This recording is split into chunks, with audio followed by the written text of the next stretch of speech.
Seguimos con el diálogo acerca de las características de las fobias y pues como venía repitiendo en los dos últimos bloques, las fobias son miedos que se consideran patológicos por su intensidad y por las consecuencias negativas que producen al individuo.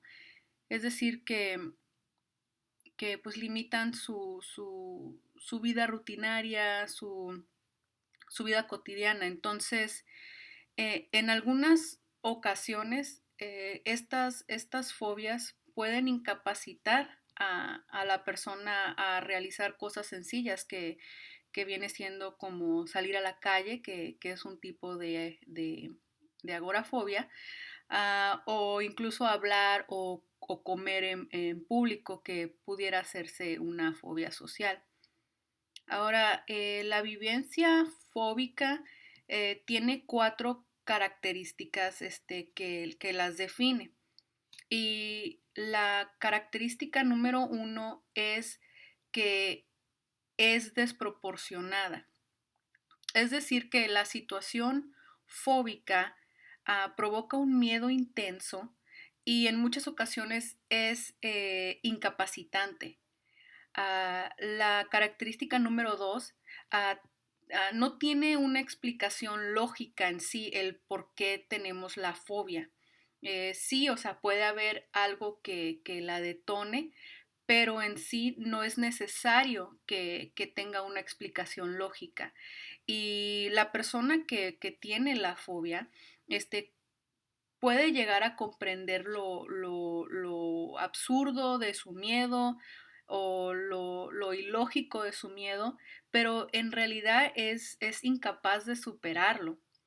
Y la característica número tres es de que queda fuera del control voluntario de la persona. Y esto quiere decir que no depende de la voluntad de la persona.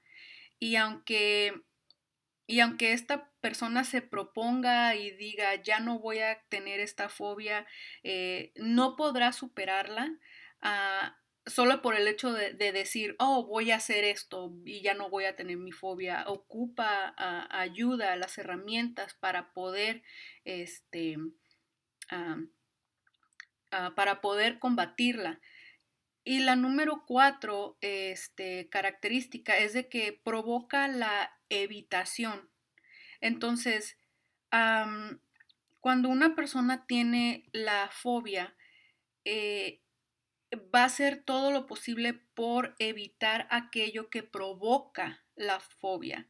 En el caso de agorafobia, para no sentirse con pánico al no poder recibir ayuda en caso de estar en un espacio abierto, la persona evita salir de su casa, entonces ya se queda dentro de casa.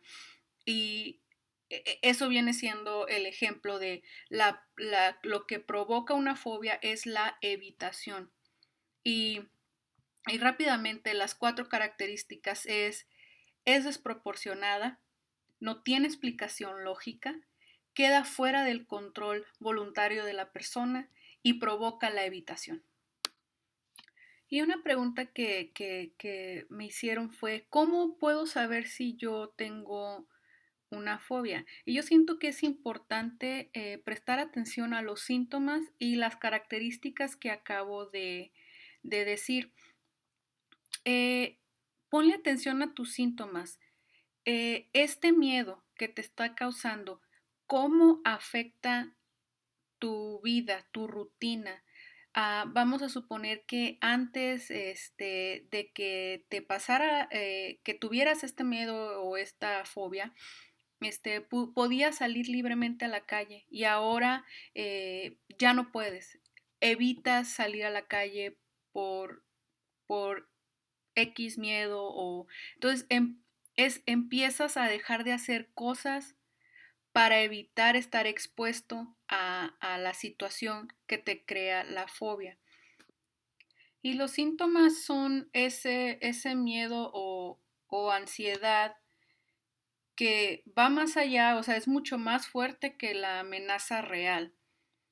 Y incluso se puede experimentar sudoración excesiva, tener problemas para controlar los músculos. En veces se pueden mirar cuando hay cómo se mueven los músculos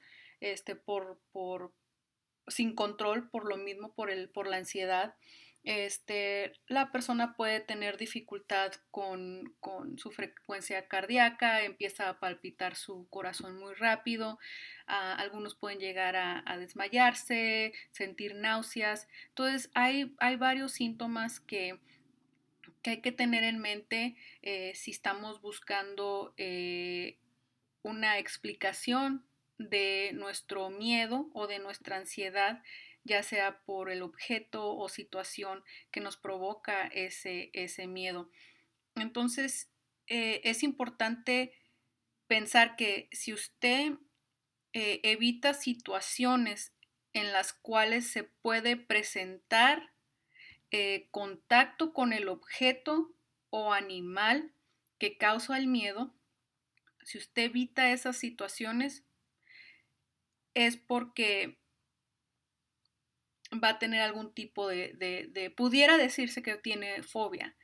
Entonces sí es importante que se evalúe la intensidad de la fobia. Entonces es bueno acudir al proveedor de salud mental y que se haga los exámenes necesarios poder, para poder darle el diagnóstico y así poder empezar a trabajar y tener un tratamiento para ayudarle a vivir su vida cotidiana sin ser paralizado por miedos.